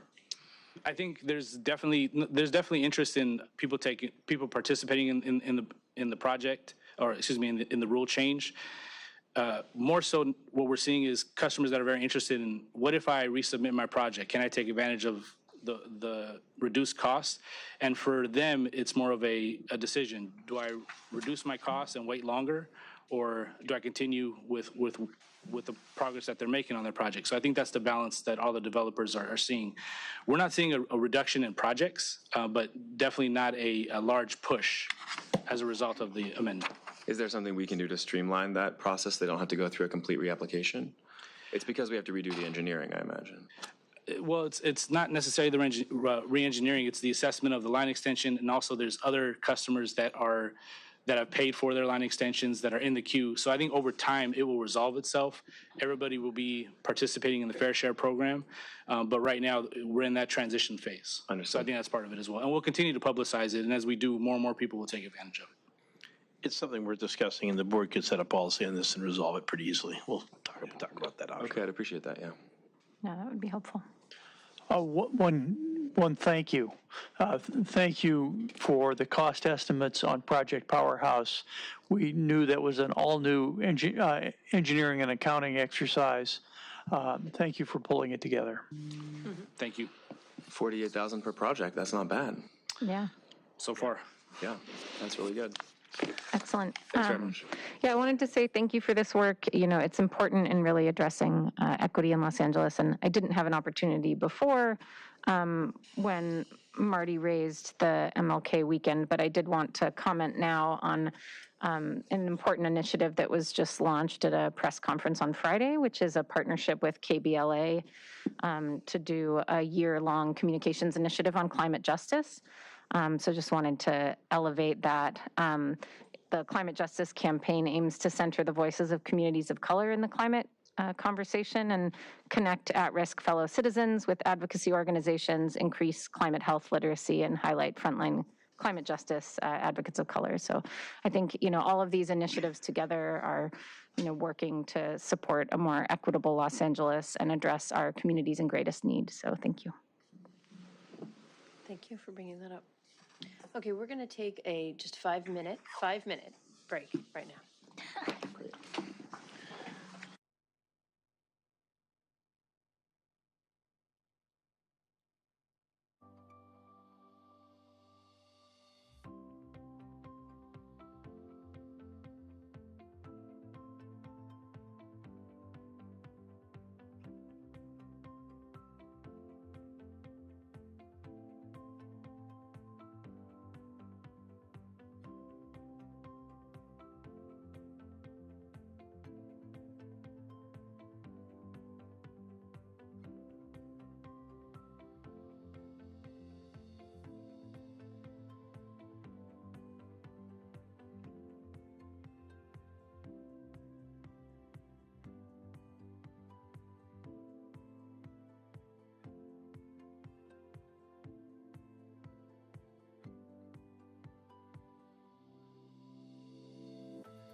Please maintain silence for the next 20 seconds. Please maintain silence for the next 20 seconds in the audience and at the dais. And also, please silence your cell phones. We will begin momentarily. Thank you.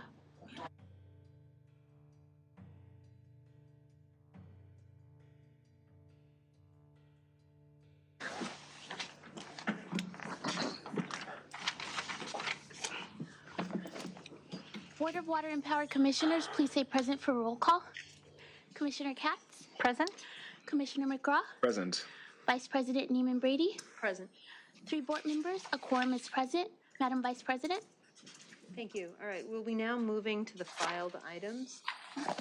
Do any of you, either of you, have a comment on or question on the filed items? No. No. Okay, I do have one comment on D, which is included in that one. We don't have to go through it, but included in that one is 8.9 million of mitigation credits expended for the North Haley Dam project. That just, I know last year it's completely under the authority, but perhaps if that's a large dollar sum, if we could in the future get just a little more detail, I think that would be helpful. So maybe over 2 million? We're just getting a little more detail. I had the same question on that CEQA payment on the CEQA penalty for Fish and Wildlife on that same report too. Okay. And it didn't have any detail on it, so additional detail over that amount would be really helpful. I third that suggestion. Thank you. And in the meantime, we could submit a board letter just to let you know what transpired there. Okay. Thanks. Great, thank you. All right, with that, I don't think there has to be a vote, just put that into the record. No. Moving to minutes. Can I have a motion to approve the minutes for January 9th? Motion to approve the minutes for January 9th. Seconded. Commissioner KATZ? Aye. Commissioner McGraw? Aye. Vice President Neiman Brady? Aye. 3 ayes, motion adopted.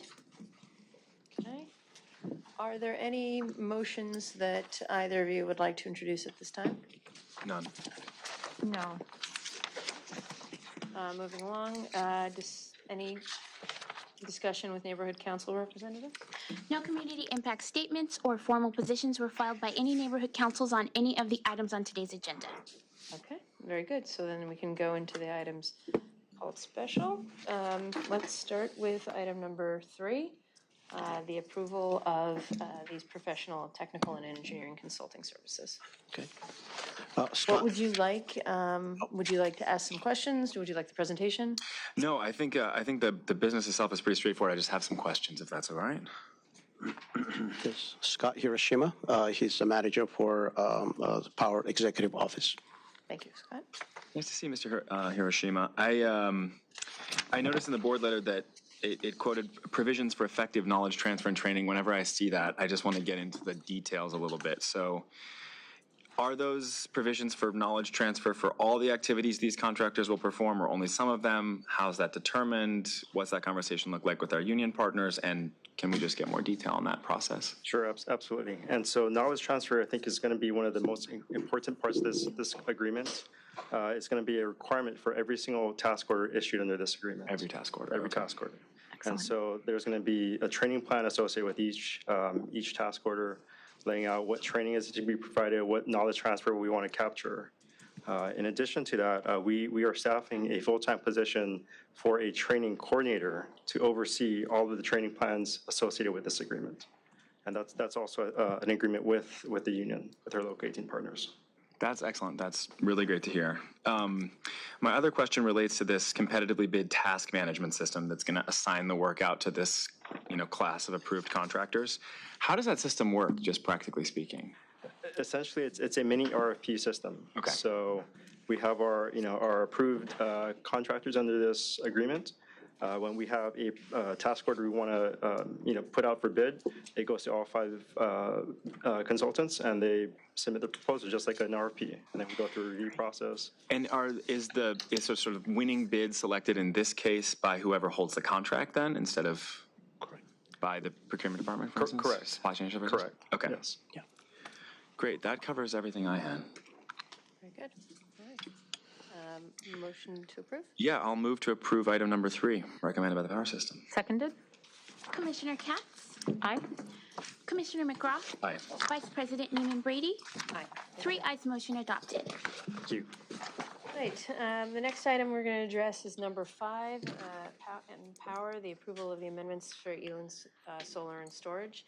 Now, some of you may recall this was on the agenda last session. It was pulled because I had submitted a bunch of questions, but also Dr. Pickle had made some comments, and so we wanted to bring the group back up. I did have a meeting with the team to go through a lot of the detail and a lot of my questions, but nonetheless, we wanted to be able to bring the item forth and have those completely addressed. So what I'd like to do is first have you just talk about addressing Dr. Pickle's comments from the prior time and how those will be addressed going forward. Okay. James Barner and Ashka Nasiri from System Planning. Yeah, James Barner, just Assistant Director of Power System Planning. So the first question was regarding filling the line capacity with a large project like this. And this is really 2 projects. They're 200 megawatt projects, 200 megawatt projects. But it's thought of as like one big project, 400 megawatts. And we do recognize that we probably need more flexibility in our procurement process to be able to reserve transmission capacity for smaller projects that are more innovative and might be better technology, higher production, and so forth projects. So we are looking to increase our diversity in these technologies and also increase our participation of smaller developers in our process. The second item was our RFP process. So I think Mr. Pickle mentioned that they've been advocating for this since November 2012. We have made a number of adjustments to our procurement process, but we have created a task order that we've developed. It's basically drafted, done. We've been waiting for this professional services enabling contract, item 3, to go through. And at that time, we're going to hire a third party to come in and evaluate our procurement process. And look at, do an assessment of our process and make recommendations for alternative procurement methods that we can consider. And then we can bring that back to the board for consideration of, other approaches like bringing in-house. The next was the bidding process should be based on a standard contract. And we have in the past looked at developing a pro forma contract, although it was always sort of tailored to a specific type of resource, and wind contracts are different than solar contracts. So we're going to be working with our city attorney to develop, a pro forma contract. We sort of do this in a way with a term sheet that we give, so it's basically a summary of all the contract terms and what we expect, and that's put forth at SCAPA. But we can go a step further and actually have a contract so we can minimize the time delay that we have in procuring these resources. So that goes to the next comment, which was the time spent on negotiations is not reasonable, which Mr. Pickle pointed out. We agree that it's a very long process, and we've been looking for ways to expedite that, and we'll be collaborating with the city attorney's office to explore the feasibility of shortening that approval process. Primarily at the city level, we can control the negotiations and shorten that, which we have done on a more recent contract, PPA. So, so we're looking at doing that. we mentioned he mentioned a need to go ahead with a study to look at revisions to the renewable energy and storage procurement process. So I mentioned that task order. Another comment from the Ratepayer Advocate was there should be automatic requirements for transparent disclosure from the corporate and individual entities with material interest in the projects updated with changes. So what we have in the contract, there's a clause in there that requires that they identify the corporate structure and the principles of the upstream owners of the project in a schedule. And that schedule is updated by the parties in the event there's a change in control in the contract. And we have the ability to consent to that change in control and the new ownership structure. But we can look at additional ways to improve that process with the city attorney. When we bring up contract in-house, we have our standard forms, and so that typically requires that, it covers that. But in the future, we'll take a look at how we can do that. Do you think the counterparty here has sufficiently met the disclosures that you talk about in the contract? Yeah, it was, they did show us the ownership structure. It was the developer, the original developer. Now the ownership has changed, but the original developer, there was a long drawn out battle about that. And so we ended up getting that from them. That has, I think, so far served us well. The last one is there's an unusual bankruptcy provision that allows the PPA to terminate the day before bankruptcy. This may interfere with the LADWP bankruptcy proceeds should a bankruptcy occur. That LGIA would still remain intact, so it makes it a little difficult, but we are working with the city attorney's office on bankruptcy and default provisions in future PPAs. So we'll be taking a look at that, but we don't see that as problematic at this point.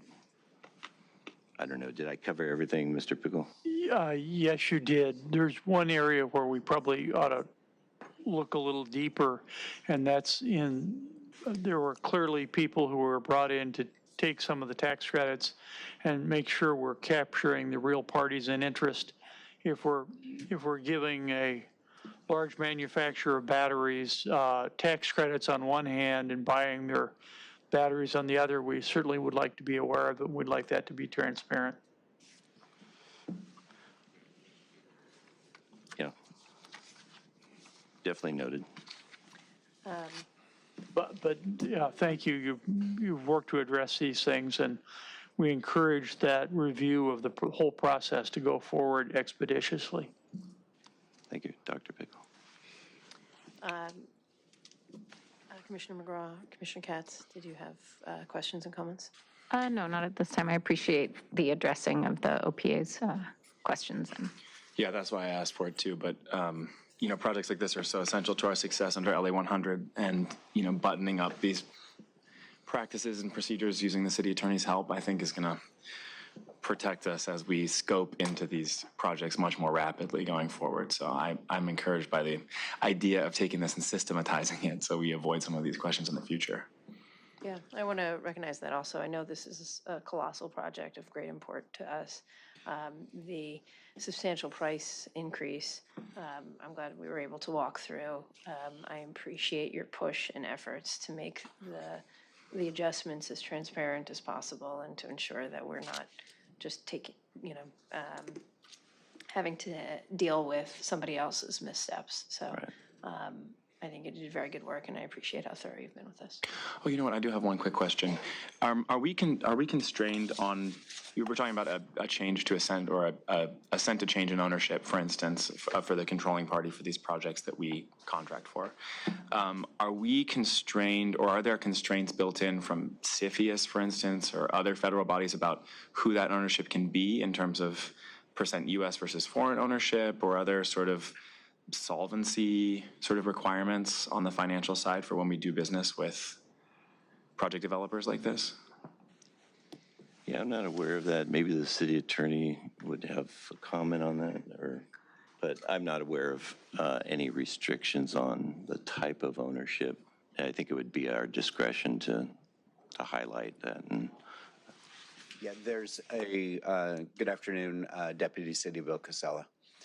There is a provision to comply with existing law. So with respect to any federal foreign asset issues, the PPA is subject to that.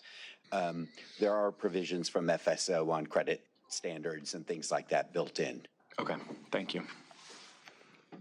And there are considerations, I understand, on just buyer concentration and just trying not to have, or seller concentration rather, that we don't have all our contracts with just one entity. Okay. Thank you. Very good. Motion, I'd like to move approval of the Union Solar. Second? Commissioner KATZ? Aye. Commissioner McGraw? Aye. Vice President NEEMAN Brady? Aye. 3 ayes, motion adopted. Okay, thank you, gentlemen. Item number 6, please. Water approval of agreements between BWP and Biodiversity Parks and Landscape. And Commissioner McGraw, did you want a presentation or specific questions? A specific question again, and actually it's more of a question for you, Marty, and for management. So I think, since all of our customers desiring to use recycled water have to have an agreement approved by the board, any new agreement to buy recycled water from us, that's my understanding. Yes, and we went through this and the process for this, and someone probably recalls a little bit better, but just in terms of establishing that there would be agreements for new developments in the recycled water. Do you want to talk about how these come about to be, or have your staff talk about how these come about to be? Because recycled water is not broadly available to everybody. Correct. Obviously. It's very location specific, and also has to do with the amount of supply that we have available. So, well, that's what I'm getting to. And before you answer, Anselmo, I think I'm wondering, as we're looking at Operation Next and other massive projects that are going to bring more availability of recycled resources online, should we be considering as a board delegating this authority to the GM's office so that we don't have to approve every one of these new contracts as they come up? I think that was actually discussed in the past about, does everyone need to come to the board like this? Right. At the time, it was decided we would continue the process, but that is. But again, with Operation Next, we will be producing a different quality of water, and so probably where these projects get irrigation water of a certain quality to customers, Operation Next would be water that we work its way back into our normal water supply and manage through our regular system. Yeah. And it wouldn't therefore be separate contracts necessarily. Yeah, it wouldn't be separate contracts because it's whether we're going to basically use it to short circuit the water cycle, whether it's get it into the ground or get it into a reservoir or storage or that sort of thing. These projects are tied to where there's a lot of a water resource now that treats it to a quality that can be used for irrigation or industrial uses and that sort of thing. And then we have to set a price for that, and how sometimes in Playa Vista we've had master meter developments where we provide irrigation service to the owner of the larger tract, and they route that water throughout, different than what we might do than what we would do if it was parcel by parcel sort of thing. And we haven't noticed that bringing every one of these contracts to the boards cause any sort of timeline or efficiency issues? There hasn't been that many of them that I'm aware, and so we want to comment on that. That has not been an issue to bring them to the board, quite honestly. We have, I think, around 60 or so customers. Certain contracts are a little different than others. For example, all the contracts down in the harbor area for the refineries, they're getting advanced treated recycled water for their process because they need high quality water. So their rate typically is equal to buying potable rates. The water we're talking about in this case is exclusively for landscaping, for irrigation. So they pay a percentage of what your drinking water rate would be. And that's what you call Schedule D. That is the typical recycled water rate. In the future, I think Marty was alluding to that, when we develop Operation Next, the intent is to that water to be commingled with surface water. So consequently, that would all be in the same pipe. And you wouldn't have a separation between recycled water and drinking water. It'll all be in one pipe. And there will not be a need to have a separate rate at that point. Thank you. Yeah, yeah, because remember in these cases, it's usually an extension of our system and then a build out of a recycled system by a customer. Most customers don't want to own that system over time, so they may build a recycled system and then turn that over to us to manage as part of our extension of our piping, but it's wholly separate than the regular system that supplies our customers. So that's why they're very unique in that sense. Thank you. That's all I had. All right. Motion Sorry to make you come all the way up here. But your suit looks great. Motion to approve number 6. Seconded. Thank you. Commissioner KATZ? Aye. Commissioner McGraw? Aye. Vice President NEEMAN Brady? Aye. 3 ayes, motion adopted. Okay. Let's move on to number 9. Can I turn the floor over to you, Commissioner KATZ? Yeah, absolutely. So very pleased to be bringing this motion forward to a vote. This follows the presentations we had to the board at the October 24th board meeting around biodiversity and what a special and unique property the Chatsworth Nature Preserve is and the value that it brings towards these goals. Before reading the motion, I wanted to say thank you to Commissioner NEEMAN Brady for helping move this motion forward, and also to the staff that helped ensure that all of the language fits all department goals. And so thank you very much to staff, especially on the water side. I also just wanted to comment that I believe this motion is a good first step towards creating a higher level acknowledgement of the importance of ecosystem services and access to nature and biodiversity and all of these issues as a utility, particularly the health of our watersheds and how important that is to the long-term viability of water supply for the city of Los Angeles. I think it's also an important step in acknowledging the importance of learning from our tribal partners, the original caretakers of the lands that we now take care of. And so I know that Commissioner McGraw has been leading a lot of important work with tribes as the commissioner on our tribal committee, and will help to move this forward. And then I just wanted to conclude with a quote that I may have shared before on that front from Robin Wall Kimmerer, who is a Native American scientist who really brings together indigenous knowledge and Western scientific knowledge. Part of what we're trying to do here is ensure that we're integrating knowledge in that way. And so I know that she, I think, said it very well, that, becoming indigenous to a place and really respecting the place that we live and work is living as if your children's future matters, to take care of the land as if our lives, both material and spiritual, depend on it. And I think that's really what this motion is about. So with that, I can read the motion, but I think, did our OPA have a comment prior to me reading the motion? Yes, we just had one suggested phrase to add to one of the resolved lines, and that is in the next to the last, be it resolved.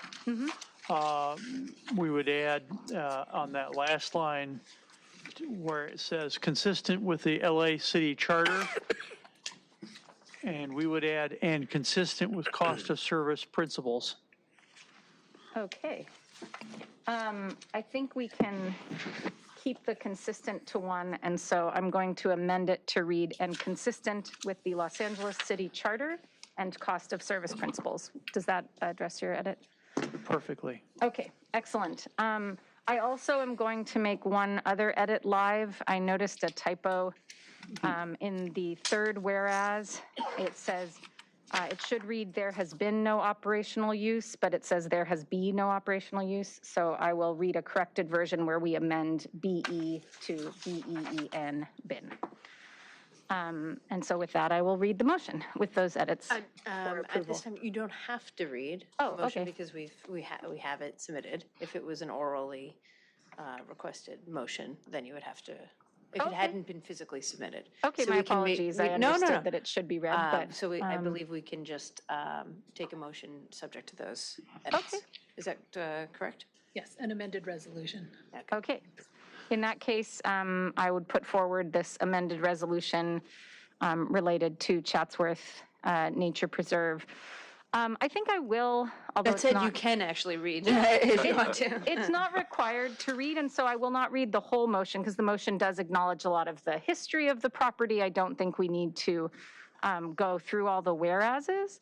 But I would like to note that the motion acknowledges that this action is consistent with the Los Angeles biodiversity goals and that Chatsworth Nature Preserve offers a really important vital opportunity to support those goals, especially native species protection and enhancement. So I will just read from the now therefore be it resolved.